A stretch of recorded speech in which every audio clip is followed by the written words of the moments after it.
Very good morning to all of you. It's my immense pleasure to welcome you all for this seminar on interpersonal skills and interview skills. So we are privileged to have with us the guests, one from the corporate and the other from the academia. I am very much privileged to welcome Mr. Mudit Bhatnagar and Mrs. Archana. Mudit Bhatnagar from the corporate side and Mrs. Archana from the academia side. So we are going to have their discussions on the interpersonal skills and interview skills in the coming moments. So to start with, what is this interpersonal skills talks about? Interpersonal skills are the life skills we use every day to communicate and interact with other people, both individually and in groups. People who have worked on developing strong interpersonal skills are usually more successful in both their professional and personal lives. Employers often seek to hire staff with strong interpersonal skills. They want people who work well in a team and are able to communicate effectively with colleagues, customers and clients. People with good interpersonal skill are usually perceived as optimistic, calm, confident and charismatic. The qualities that are often appealing to others. Through awareness of how you interact with others and with practice, you can improve your interpersonal skill. I hope today's discussions will be useful and rewarding and which will be enlightening us about these two skills. Let me highlight what are the interpersonal skills we'll be having in discussions today. Verbal communication, what we see, how we say it. Non-verbal communication, what we communicate without words, body language. Listening skills, how we interpret both verbal and non-verbal messages sent by others. Negotiation, working with others to find a mutual agreeable outcome. Problem solving, working with others to identify, define and solve problem. Decision making, the fundamental purpose of a manager. Exploring and analyzing options to make sound decisions. Assertiveness, communicating our values, ideas, beliefs, opinion, needs and wants freely. So we will have all discussions today highlighting with examples from the corporate and academia side. So let us have the discussion to start. So let me invite Mr. Mudit Bhatnagar. Mudit Bhatnagar heads the marketing division of It's Cash Card that stormed the paradigm of electronic payment solution in India. He is the helm of 3 key solutions in India of 3 verticals: marketing, CRM and communication of the multi-purpose payment solutions. He has a total of 15 years of rich experience and has been previously associated with esteemed companies like DHFL, HDFC Bank Limited, Shoppers Stop, holding prime key positions over there. He is a driving force behind the company's brand architecture, persona and the brand promise across multiple touchpoints. He also looks after enabling a seamless communication strategy across multiple markets, deploying effective multimedia tools for effective return on investment for various products and segments. Over these years, he has won numerous awards for his companies like Marketer of the Year, Brand of the Year, Indra Super Achiever Award and more. It adds a lot of sequence of awards and winning strategies he has developed and intervened in its company strategies. He has completed his graduation in commerce from Lucknow University, followed by postgraduate diploma in business management marketing from Mumbai. So it is wonderful to have you sir here. So let me have the discussion of Mr. Mudit Bhatnagar. Good morning ladies and gentlemen. Thank you Dr. Manoranjan for inviting me over here, and thank you for the kind words of all the flowery words used in my introduction. I don't know whether I deserve any one of them or not. However, my corporate communications teams has done a fair bit of job of introducing me quite well at least. Interpersonal communication skills, as we speak about it, I think very often spoken about topic. What it means to us, what it means to you, what it means to me, what it means to the audience. I think we will spend the next 7-8 minutes discussing what it really means. Most of us are on social media platform, and Facebook being the most often used platform, and We follow many celebrities, we follow many people, we follow many pages, we like many pages. And I'm also no different than each one of you. I'm also a big social media fan and I'm active on each of the platforms. On Facebook, I read one quote which said, 10% of the problems which arise between an individual or between two individuals is basis the bone of contention or is basis the difference of opinion. 90% of the problems arise the way it is communicated. So essentially what I'm trying to say is that if there's an issue and if it is put in the right perspective between two individuals, the message gets clearer and the message is received in a much better manner. There's a difference between saying, hey, you know what, you did a good job today, and there's a difference between saying, oh, you did an okay job today. While what I'm trying to communicate is that, okay, hey, you've done a good job, but if you look at the two different tones that I've spoken to you just now, the message gets distorted in between. So, interpersonal communication skills, essentially, very, very varied topic. There are books and books written on it. I'm sure you will be having many experts coming and speaking on this. I'm no expert, I can just speak from my experiences in the corporate world and otherwise as well. What are the two key elements of having an interpersonal communication? Any answers? Any guesses? Okay, so let me answer it on your behalf. Two key elements is that it has to be between two individuals or a group of individuals or between two groups. And two groups who are at least acquainted between the two of them. Interpersonal communication can never be between two strangers because once you've communicated, you are no longer strangers. You are acquaintances with each other. So, if you ask me, the elements, I think every textbook, if you go on to Google and say interpersonal communication skills, elements of interpersonal communication skills, the 5 things which come out very clearly are the sender, the receiver, the message, the feedback, and what are the barriers. 5 key elements of interpersonal communication skills. So, effectively what I'm trying to put forward is that there has to be a sender and there has to be a receiver. If one of them is missing, then it is a monologue and not a dialogue.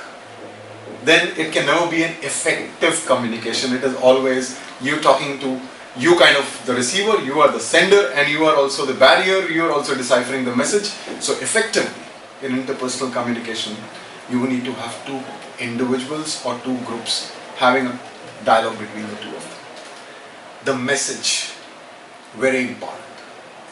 Now messages, I've read it in my management schools, I've read it in my organizational development days when I used to attend B school. Message could be verbal, message could be non-verbal, message could be through a body language, message could be a written message could be just a look of my eye. But it is always important for the message to be there. So, if you all are movie buffs, all of us, the girls especially would say, oh, I love Shah Rukh Khan's eyes, they are so expressive. Shah Rukh Khan can emote anything just by his hands or just by the look on his face and all that. Is that interpersonal communication? I would be forced to say yes. Because if the lady love on the other side is also expressing through a smile or through a frown on her face, that means there is interpersonal communication happening. And that means she's got the message which Shah Rukh Khan has given. And she would automatically react to it. Now what happens when there's a barrier? When I say a barrier, Shah Rukh Khan smiling at a lovely lady, the lady is looking the other side. She's not got the message. Right? So, messages can be of any form.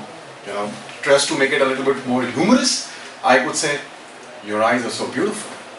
I could text it to you, I could WhatsApp to you, I could ping it on a BlackBerry Messenger to you, I can even post it on a Facebook page, I can even write it to you.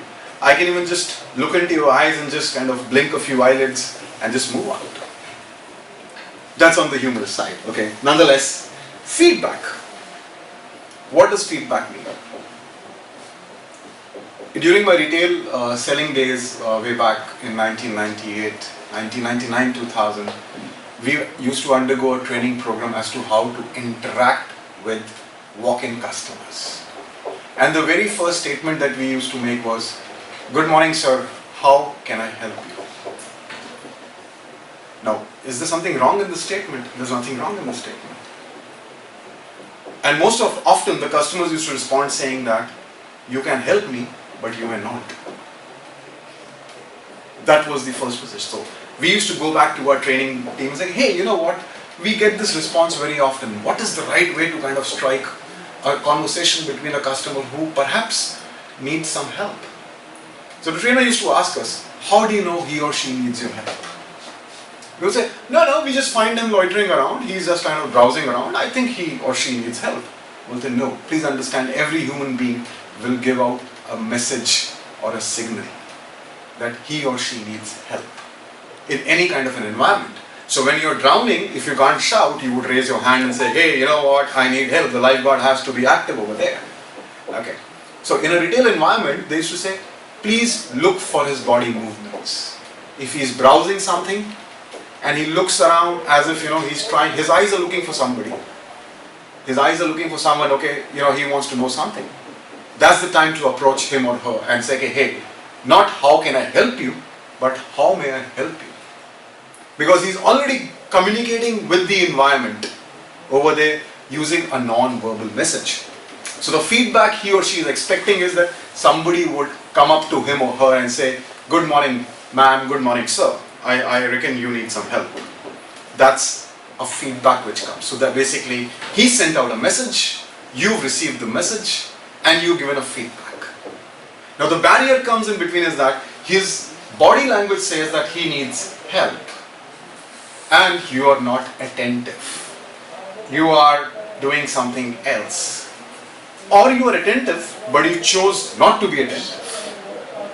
And the message gets, distorted. The message gets distorted. What it ends up doing is that the customer who needed your help to complete a purchase action does not do that. It means a dissatisfied customer and a sale lost, essentially. So basically barriers are the deterrents to the accuracy of the message, essentially. All of you would have heard of the term Chinese whispers. Yes, no? If not, let me tell you what Chinese whispers is all about. In a group of people, one person starts a conversation, whispers something into the ear of the second person. The second person, who's the receiver of the message, understands the message, whispers it again into the ear of the third person. The third person, who is then again the receiver of the message, understands and whispers it into the ear of the fourth person. The fourth person does it, the fifth, and so on and so forth. And finally, when we say, okay, what did you understand? Let me tell you that you'll be amazed that you'll have 25 different messages which are completely different than the original one which was said. So this is what happens, that how a communication moves around, how people understand it, and how they put it ahead. I've always been asked in my last 15 years of working and as being a faculty for being 12 years now, what does today's generation lack in terms of interpersonal skills? Or what are the key components to have a good or an effective interpersonal communication? I think more than the sending across the message, my first key criteria would be listening. There's a difference between I have heard it and I have listened to it. Because you can hear a lot of things, and our brain is such that we hear a lot of things, but we have selective listening. We listen to only those points that we are attuned to listen to, or which are pertinent to us. Human beings typically don't like conflict. We don't want to listen to things which perhaps don't give us a positive feedback, give us a positive vibe, does not kind of pertain to us, means that it is not meant for me, why should I listen to it? And this typically happens in a corporate boardroom. This typically happens in a corporate environment when you have a group of people trying to discuss some issues, discuss some solutions, and then you have various departments all spread across the board table, and you will see everybody listening to only to their functional things. So somewhere down the line, if listening can overcome that selective, as a good listener, you need to kind of move from just being selective listening to active listening. Because when you are in a corporate environment, as an active member of the organization, you are expected to know how your organization is shaping up, or how your organization is doing business, and how you can add value to it. Because if I just listen to, hey, I'm a marketing and communications guy, corporate communications guy, how does it matter to me whether sales are happening or not happening? But I need to spend on media. If I have not been attentive to what is going around, that sales are not happening, when sales are not happening, revenue is not happening, and how can you still end up spending so much of media monies? Right? So these are typical examples that we need to imbibe in ourselves. Distraction is another key thing. And when I say distraction, I mean we get distracted on multiple things. Multiple things could be as simple as, oh, look at this, it's so lovely outside, the weather is, oh, the rains, we should have chai and pakoras. Whilst there is a very important discussion happening which could be detrimental to the growth of the individual, or the group of individuals, or the organization.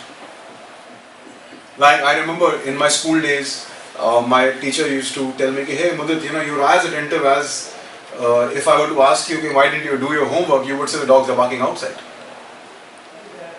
So there is no effective interpersonal communication happening. I think distractions have to be minimized when you talk about interpersonal communication. Distractions as simple as that whilst I am lecturing you or whilst I am speaking with you, some of you would be on a WhatsApp. Some of you would be browsing your phones. Some of you would be, looking at each other. This is what I mean by distraction.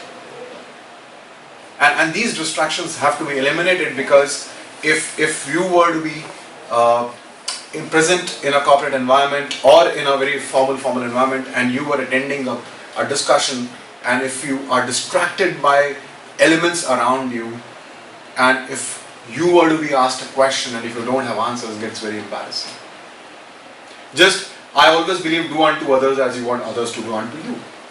So whilst in a corporate presentation, if one person is presenting and there is a communication happening. Now communication while there's a presentation going on is in form of written, it's verbal / oral, it's also non-verbal. Because please understand, while there is a text on the presentation, the presenter might be using a lot of body language. His body language or her body language also demonstrates what he or she is trying to communicate. But if we are not attentive to it, we are distracted by things around us, then there is no two-way communication happening. It is just a one-way communication, which is commonly known as a monologue. Essentially. So distractions, and one has to show patience. Conflicting issues can be resolved if two people talk it out. When I say talk it out, I mean, I have an issue, I have this problem, and let's discuss it.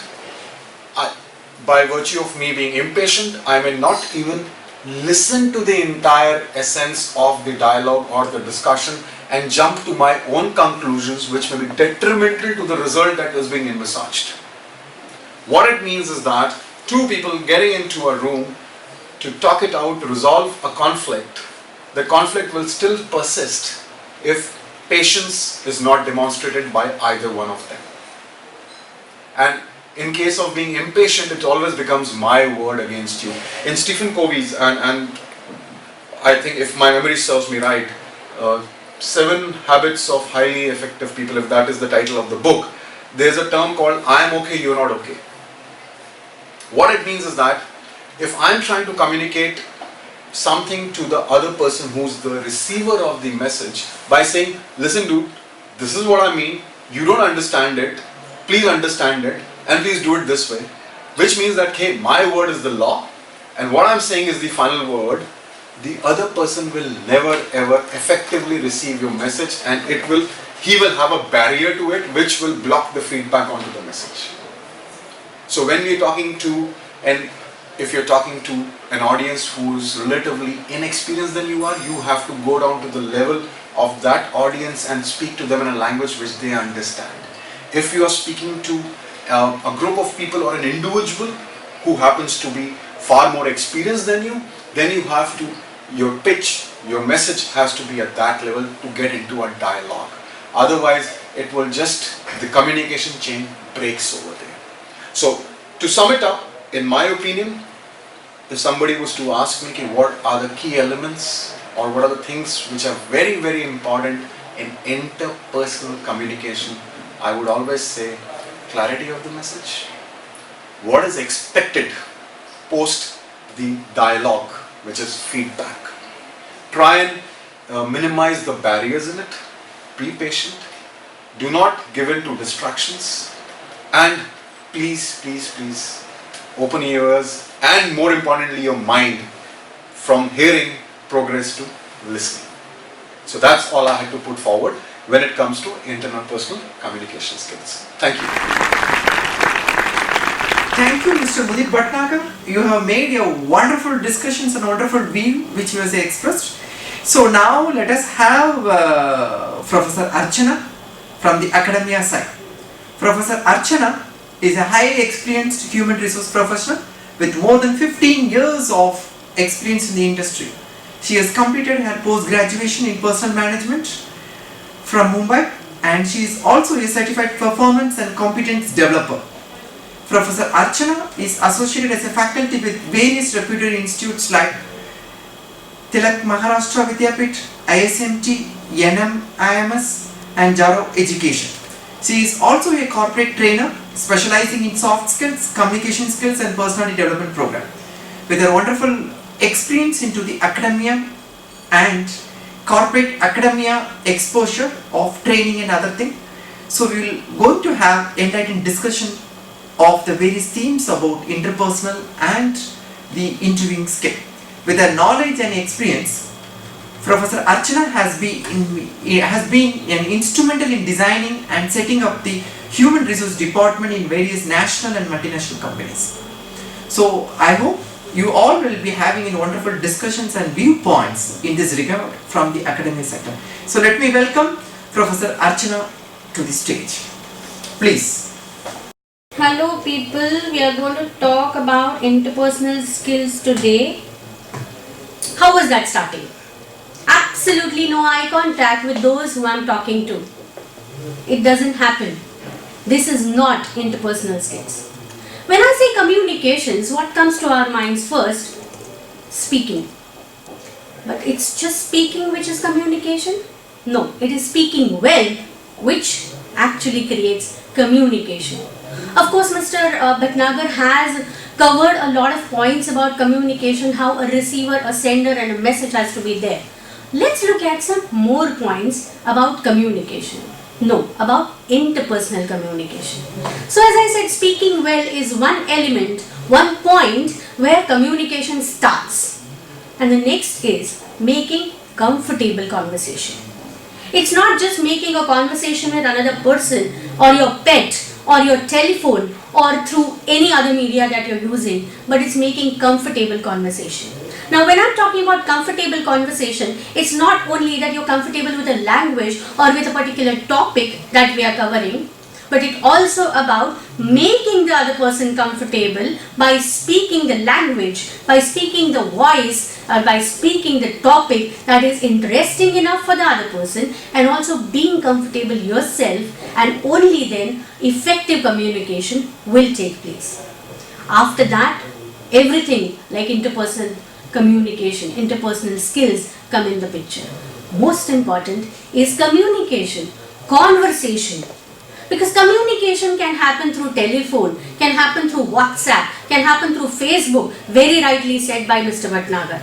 However, to have a conversation, we definitely need many more skills than just speaking. Very rightly said by him again, listening well. It's only after listening you can comprehend the information, you can understand the information and react accordingly. Accordingly, correct to the situation, correct to the question asked, correct to the answer given to you. So reacting is very important, and for that, listening is one of the most important aspects that we all need to learn. Most of us need to really learn this skill called listening. A lot of times today we are so busy with the gadgets that we are hardly looking at each other while we are speaking or while we are listening, and still, even after being so modern, we still say a lot of times to each other, look at me, I'm talking to you. Look at me, I'm trying to tell you something. Look at me. Why? Because eye contact is very, very important. This eye contact will let you react correctly. This eye contact will make you understand what the other person is trying to tell you. What is the empathy behind it? What is the emotion behind it? What is it that is being communicated? And in this, it's not only non-verbal communication, but there's something called paraverbal communication. The pitch that you're using to talk, the kind of a note that you're using of your voice to use, to speak, will communicate a lot more than just speaking well, than just the words that you're using. A lot of times, you may not know a particular language very clearly. You may not be an expert in a particular language. However, if you know exactly what you want to say, and if you have your eye contact, and if you have the conviction in what you're talking, will definitely reach the message that you have to reach to the receiver that we are talking about. The sender, receiver, and the message, all three are involved. All three are connected. All three need to be present there. So if the sender is present and having an eye contact, so the receiver has to be present and have an eye contact so as to get the message, comprehend the message, and understand it completely. Now, why is this interpersonal skill so much important in everyone's life? Whether you're working, whether you're a student, whether you're a father, mother, child, or any relationship, interpersonal skills will definitely help you clarify a lot of doubts. Speaking, which is always said, speaking will clarify a lot of things. So if you communicate effectively, if you have your interpersonal skills in place, which include non-verbal, paraverbal, verbal, listening, everything, all the skills that we have said in our seminars, definitely you will be able to clarify doubts, which is very important. Whether you are a teacher, whether you are a student, whether you are an engineer, whether you are a doctor or any other, whether you are an executive, a manager, you will need to clarify a lot of doubts to yourself and to the other people. Then of course you will be able to communicate effectively. To communicate effectively, you need to understand, listen, and of course speak very well. You will be able to reach out efficiently. As a working personality, as a working person, you will need to reach out with your message, with your idea. It's not only sales people that need to sell their ideas.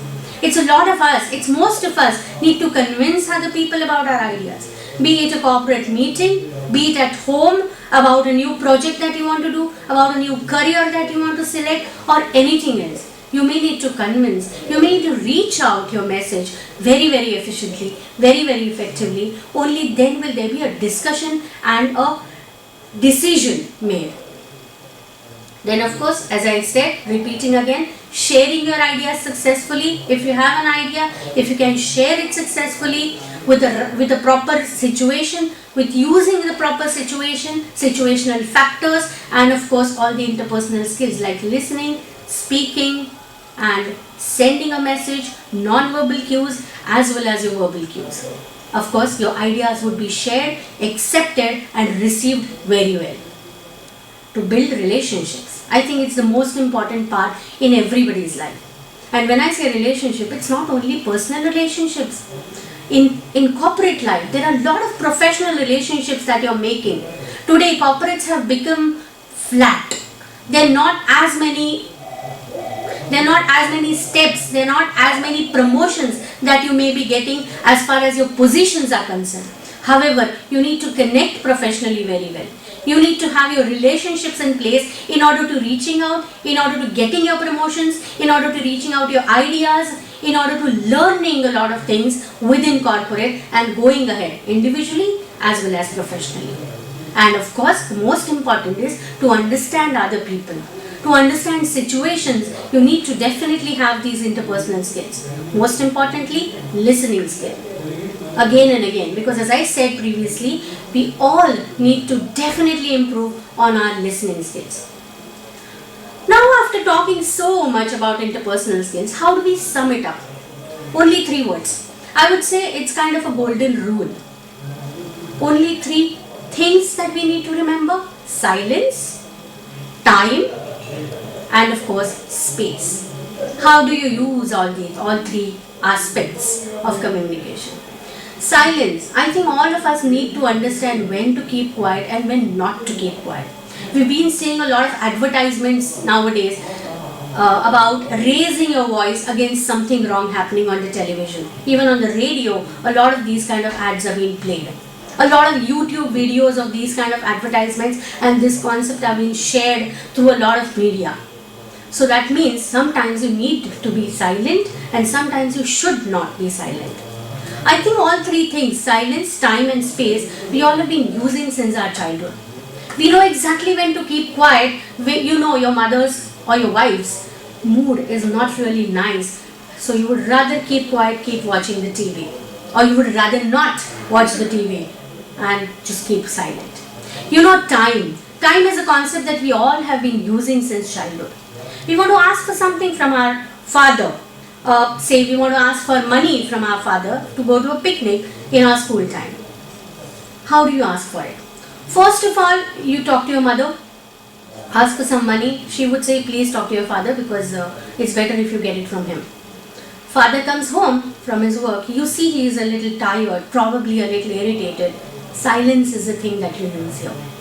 Next morning, he's all ready, all buttoned up, all shoed up to go to office. He's just stepping out of the house and you, as if you just remembered, go to say, oh Papa, I needed some money. And he's in so much of a hurry that's the time you ask for the money and he would say, all right, whatever it is, just take it from mom. We've been using it since our childhood. It's these silence and time are the aspects that we need to utilize in our corporate life.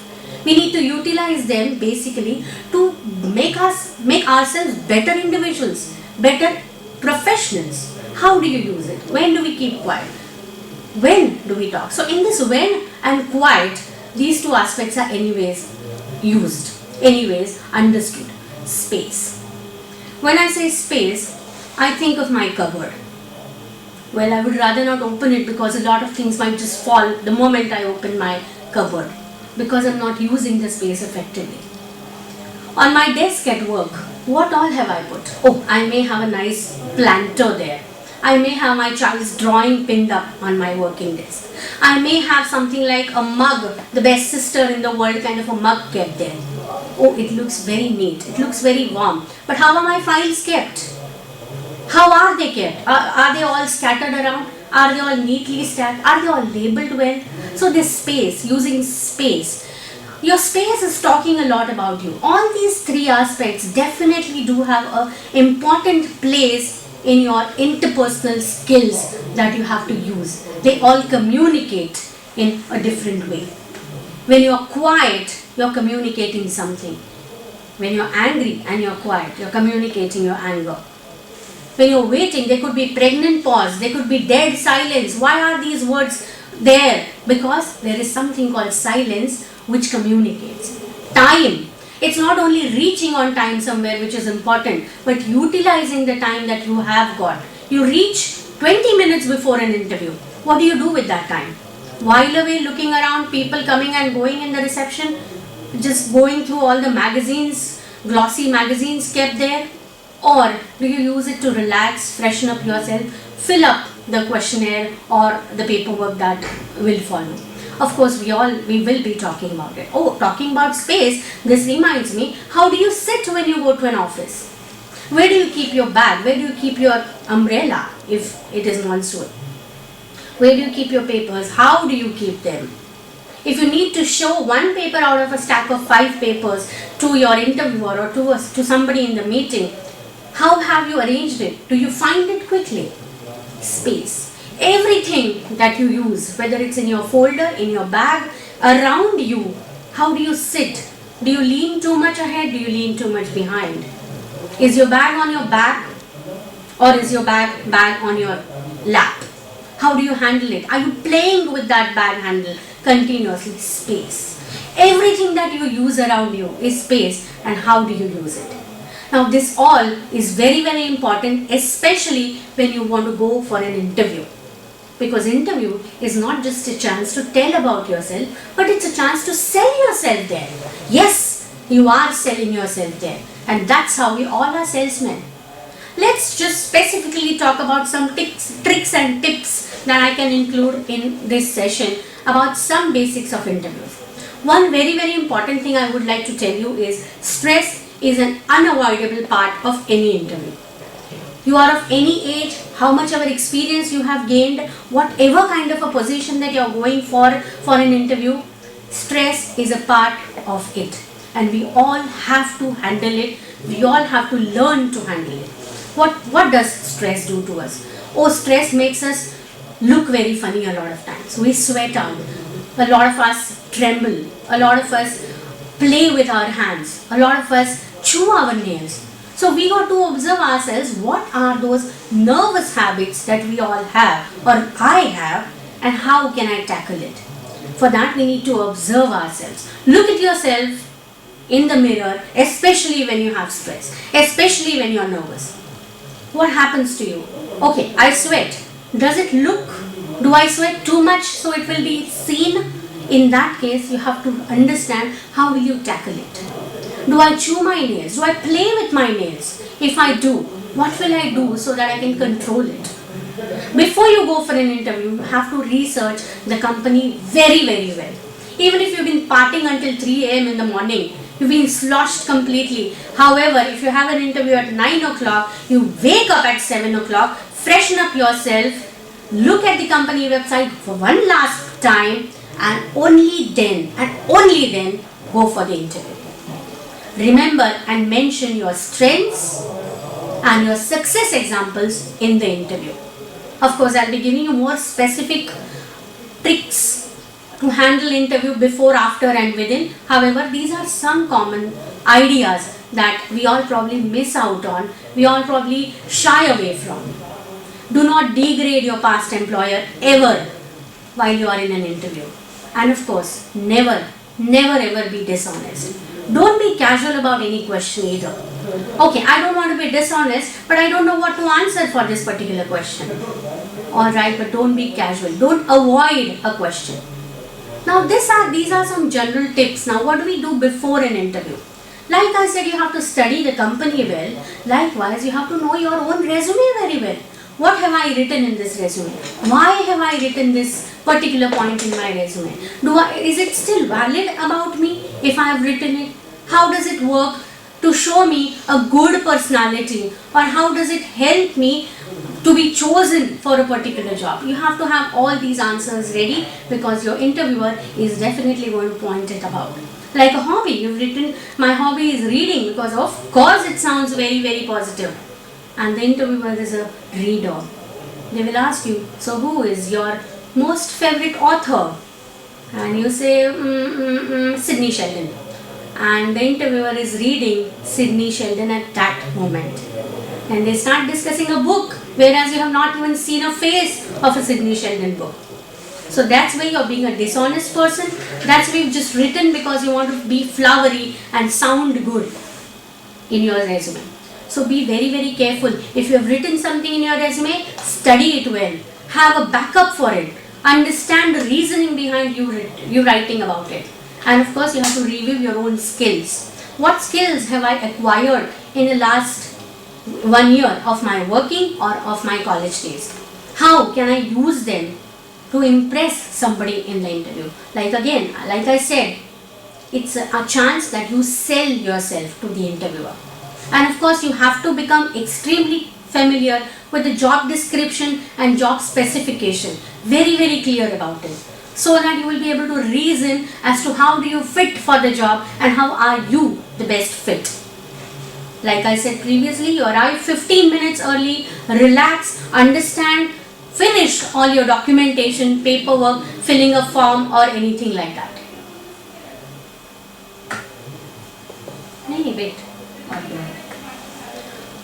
What do you do during an interview? Okay, now everything is done, the 15 minutes of early arrival is finished and you're called in the room. You started sweating like anything. You started probably trembling around. You're playing with the papers on your hands. You're playing with your fingers. Remember, you have to tackle with your nervous habits. You have to understand, to learn the interviewer's name while you're meeting him. A lot of interviewers do not have a habit of sharing their names. It's absolutely okay to ask very, very respectfully, very, very politely for their name and try to greet with their name and with a firm handshake. Indians are very bad in doing handshake. Two ladies never shake hands with each other. A lot of ladies, when I spoke with them and I pointed this out to them, they said, oh, we do a better thing, we hug. No, we don't hug an interviewer. If I'm a lady and if I'm interviewing somebody who is a lady, I very, very hardly think of shaking hands. And of course, I will not hug somebody who has come to an interview. So we have to definitely greet each other with a handshake. Lady or a gent, doesn't matter. Before you answer a question, think for 4 seconds. It's absolutely okay to take a pause. Decide what kind of answer you're going to give. Structure your answer very well. Try to avoid the and like is a word that a lot of us use. It's like, I was working for a year there and it was like, how many times are you going to use like, which actually has no place in that particular sentence grammatically. So are these your nervous habits? Observe yourself. If you do not understand a question or a statement by an interviewer, it's absolutely okay to ask, apologize and ask them to repeat. And do not miss out on any question. Answer each and every question that is asked. A lot of times, 2 questions are asked together. So, where were you living 5 years before and why did you shift here? 2 questions in 1 question. Answer each question separately. Say that, oh, to answer your first question, this and this is my answer, and now to answer your second question, this and this is my answer. It looks professional, it comes across as a very confident personality, and most of all, it makes you look like a well listener, a good listener. Now your interview is over, you're very, very happy with the interview. You can see with that non-verbal cues that we spoke about that probably you have got this job or you are one of them who are shortlisted. You're out of the room. You go home and you forget all about the interview. I would suggest it's good before you leave the room to once again shake hands and thank you with a smile. You don't have to be nervous now, your interview is over. Look into that person's eyes, smile, shake your hand and leave the room. Again, you will come across as a very confident person. Once you go back home, write down all the notes that you can think of about the interview. What were the questions that you had to face? Were you able to answer all the questions? Which questions you thought were tricky and you could have given a better answer? Because a lot of times you think of an answers a little later, but now there is no correcting. But of course there are more interviews coming up. Whether you get this job or you don't, there will always be interviews in your life.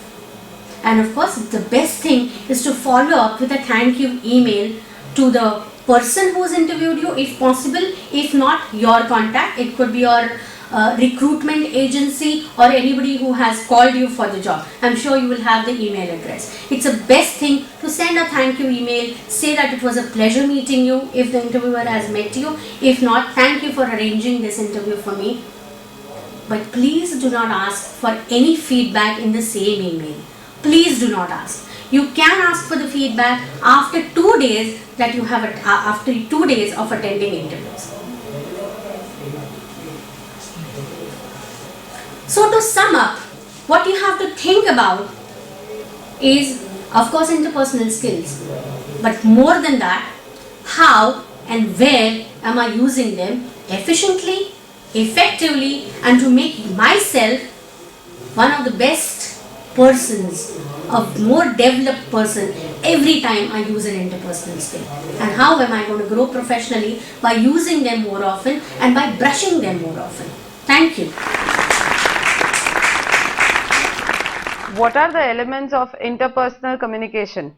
Well, I feel like I've also covered in my talk, interpersonal communication skills is one of the most important skill, and elements would be nothing but verbal, of course, non-verbal and paraverbal. All the discussion has been done in the PPT. No, it's not a PPT. No? In the presentation that I gave. So basically, non-verbal will be all your body language, gestures, eye contact, facial expressions. Paraverbal will be all about your speech, the pitch of your volume, the way that you are speaking, the tone of your voice, and of course verbal, because the way you speak, the language that you are using, how well do you know that, makes a lot of difference. So I think these three mainly, to sum up, are the elements of interpersonal skills. Ditto, as she rightly put it across. However, I would always say that how one does the messaging is equally important. Of course, which she covered in her answer just back, that paraverbal, verbal, written, but the message and the content is equally important in terms of what you want to kind of communicate. How you communicate is the cherry onto the cake, essentially. So I go with whatever, all the points that she mentioned. Absolutely. And as you had covered in your presentation, Mr. Bhatnagar, it was listening, which again is also very important in interpersonal skills. True. If you listen well, you'll be able to react well. Yeah, selective listening not required, essentially. Yeah, that's about it. What do you think today's generation lacks in terms of interpersonal skills? I'd like to answer the question. I think I'm very much a Gen X person at this point in time, even at the age of 38. Content is king. That's what, as a corporate communication professional and a marketing professional, I always say that content, which I was just mentioning, messaging essentially. Right. So I think, from the skills perspective, written skills need to be honed. Absolutely. When I say writing skills, it's not that you need to kind of write flowery language, you need to be grammatically correct, but you need to kind of put the right words in the right perspective. The choice of right words is very important. Like I was mentioning in the presentation, that how can I help you and how may I help you? The entire gamut of activities change. You can help me by taking me to Mount Everest, but can you do that? Yes, you can help me, but you may not help me. So the choice of right words and putting it in the right perspective. So that's number one. Number two, today we communicate a lot. We kind of write emails. We are into a virtual world almost every day. What is that we want to communicate, and from where are we kind of getting that influence? So reading is also very, very important today, because how well read you are will also depend on how well you use the content that you're writing. So there are many jokes which go around, Biharis, how they write their job applications and their matrimonial applications, just to be on the little humorous side. But jokes apart, content is very important. As I had also mentioned earlier, listening is a basic hygiene. I need not kind of try upon it.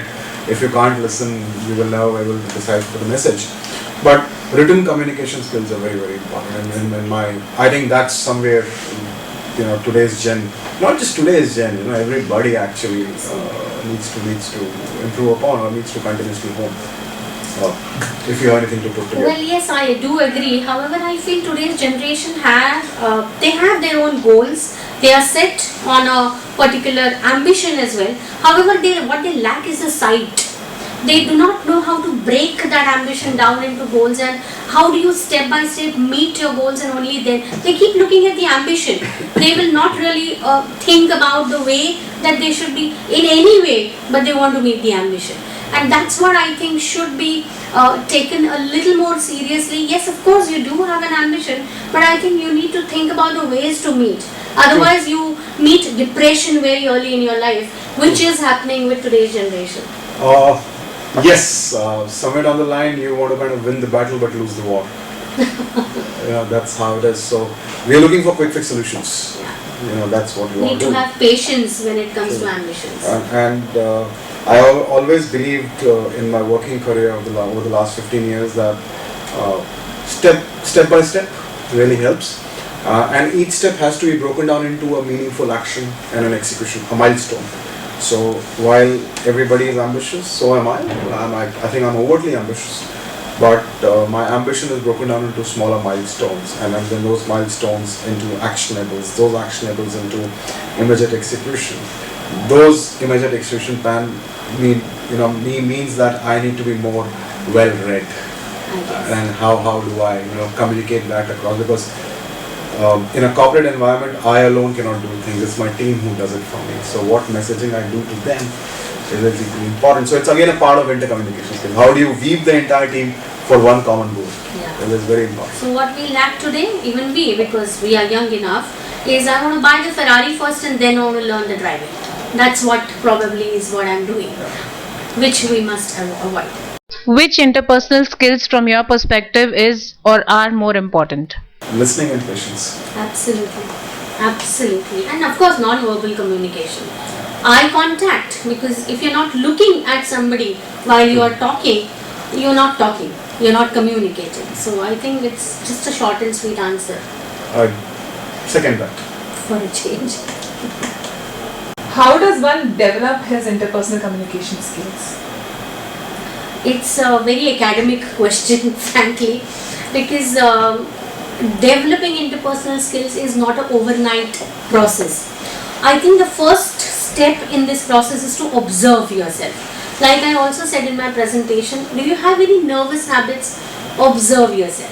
If yes, what are those? What is everything doing to you? What do you do in every situation? Is it correct? It is not correct. If it's not correct, change it. What needs to be changed? Ask your colleagues, ask your family, and trust if they're telling you something. If somebody tells me that you're too fat, I must trust it, I must believe it, I must look at the dress size that I wear, believe it and work towards it. So I think I must understand what is it first, do I lack, do I have, and then work on it. I think that's it, because otherwise it will take forever to understand the answer to this question. I wish there was a prescription for it. You go to somebody, an expert, and he says, and he or she prescribes, okay, hey, you got to do this before breakfast, after breakfast. But there is no recipe / prescription to it. I would say no one is perfect. I can give my own example. When till my class 10th, I was scared of speaking or conversing in English. The reason being, what if I speak wrong words? What if this is not right? But then, yes, you need somebody to guide you, somebody to handhold you. And then I think as senior folks, as mentors and as supervisors in day-to-day working, maybe as parents also, both of us are parents, in the sense she has a daughter, I have two growing up sons, we need to kind of do a role reversal. Rather than from being a teacher or a dictator, we said, hey, I'm your friend. So, start being a friend and maybe handhold the person who needs that. And as she rightly pointed out, it has to be whatever shortcomings are there, that has to be pointed out. But how do you make that effective? As you're going to say, hey, listen, you're doing well, buddy, a little bit much of efforts and you'll be there. Rather than saying, hey, this is all bullshit. Come on, let's start from zero. That demotivates and demoralizes the person who's wanting to learn more. So there is no recipe. You have to learn, you have to unlearn, you have to go through the grind. I would say I used to be an orator during my school days. So I used to prepare my speeches standing in front of the mirror and observing myself. How my body language is, because effective communication also means body language. Now if I sit like this and I talk to you, yeah, you could do this way, yeah, and rather than I'm saying, I'm trying to make a point, I'm trying to affirm something. So observe yourself, even your style, sense of dressing. I always say, money doesn't buy you class. You need not buy expensive clothes to look classy, but how you carry them is most important. How comfortable you are in them. Don't wear anything, because body language is also part of effective communication. Don't wear anything which you're not comfortable with. If you want to be a part, if you want to be seen, I want to be a Me Too product. Don't be that. Create your own identity. Hey, listen, I'm comfortable this way. I'm comfortable this way. Now it is my best thing how I would carry it across. No, because it's a formal outfit. Oh, look at that guy, he looks so fine. I'm going to go and spend 15 grand on buying a Zara suit, but I'm not comfortable. Be yourself.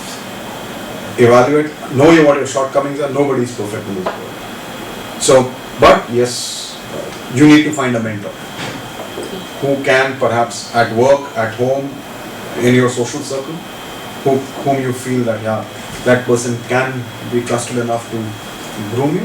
Go ahead and do that. Open up. Don't be shy. Speak wrong. Because if you don't speak wrong, how will you know what is right? Absolutely. So that's I think one can develop, and it's an ongoing process, never-ending process. That's about from my end. Yeah. How does one prepare before an interview? I think I've answered this in my presentation. There were very clear tips that I had given before interview. First of all, first and the foremost, 2 points. One is to study the company very well. What is the company about? To whom you are going to meet? Know your own resume very well. What is it that you have written and why have you written that in your resume? Have a reasoning very, very clear in your mind so that you can answer. Like I had given the example, I'll repeat the example here too, that if you've written your hobby as reading, then be prepared to answer all the questions about reading. You need to really have all the reasonings, why have you written something in your resume. Study all the job specification, job description, absolutely clear. You need to understand what is the job exactly so that you can ask more questions about it. Be fresh and be relaxed. Understand your nervous habits, learn to tackle them. I guess that's it from my side. From me, she rightly pointed out one thing which is my favorite, which I typically do in interviews. When people write, I ask them, okay, describe yourself. I'm quite innovative. So when you assign adjectives to your own profile, kindly be ready to kind of say what is that innovation or what is that innovative thing that you've done that has brought you to this level. They say, I'm a team player. Then I would say, okay, fine, give me an example of how you being a team player helped you, the team and the organization. I think one thing which I have done wrong also in my other earlier interviews, that which you rightly pointed out, ma'am, was know your resume well. You go on to Google or you go on to Microsoft Word, you will have many resume writers over there. Yes. You keep on getting calls from these variety portals who would say, hey, we'll help you put up a very good CV, which will get you the hits and the, which will make it much more noticeable. But nobody knows you better than yourself. So know it first. Very important thing, whilst you want to know about the company, the role and all that, also do a check on whom you're meeting. Absolutely. Okay. Today, social media gives you access to all of that. It's always better. So, while I should have done it before I came over here, I should have checked, Dr. Manoranjan's profile, or I should have checked your profile. Of course, I didn't know that this lady would be here, but I normally do that. Okay, whom am I meeting? So, at least it gives you a background, because what happens is that it helps the candidate break the ice with the interview, and it makes him or her less intimidated about the person or the person who's going to interview. Because my last interview I attended, I of course did a thorough check on the interviewer, and I started a call from, when the discussion started, pleasantries were exchanged. I started off with something which made him very comfortable, and it actually did my job. And if not, whether you get the job or not, but the entire half an hour to an hour discussion was more healthy, was very productive. You exchanged good notes, you parted ways on a very good note, and you perhaps still continue that professional relationship with that interviewer. So for me, that's the key thing. Of course, I think a valid point, because you can find something which you can connect with that person. It could be that your ex-school, it could be from the same college that you've studied, or somebody you know, or your sister from the same college.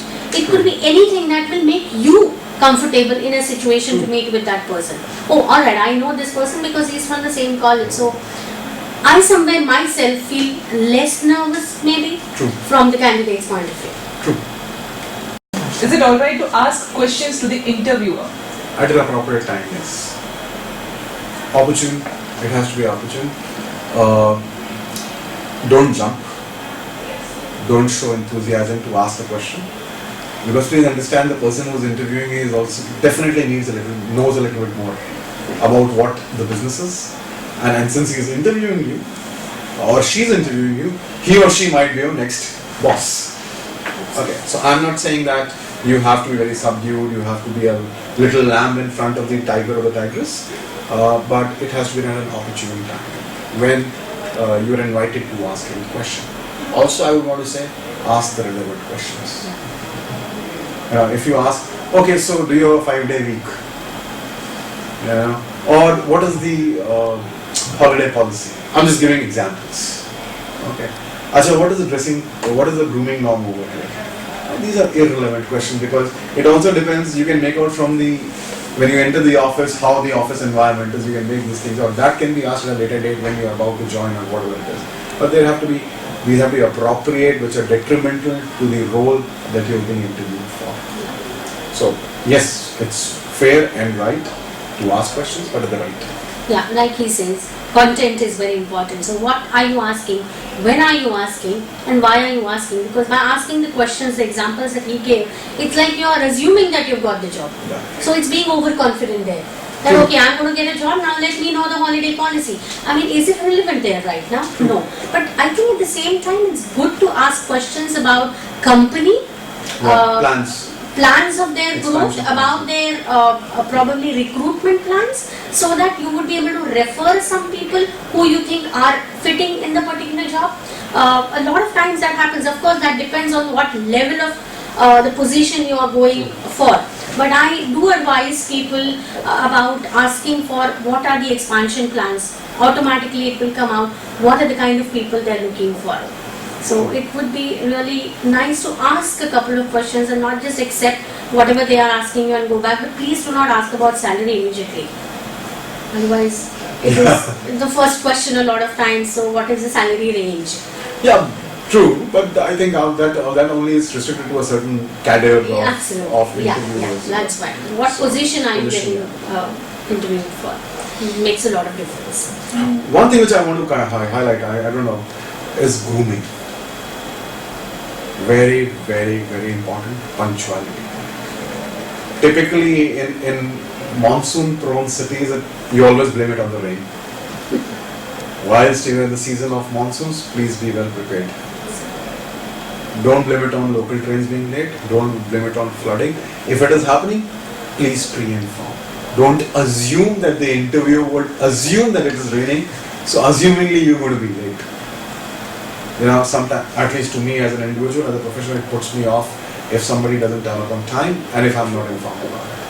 And being appropriately dressed for the interview.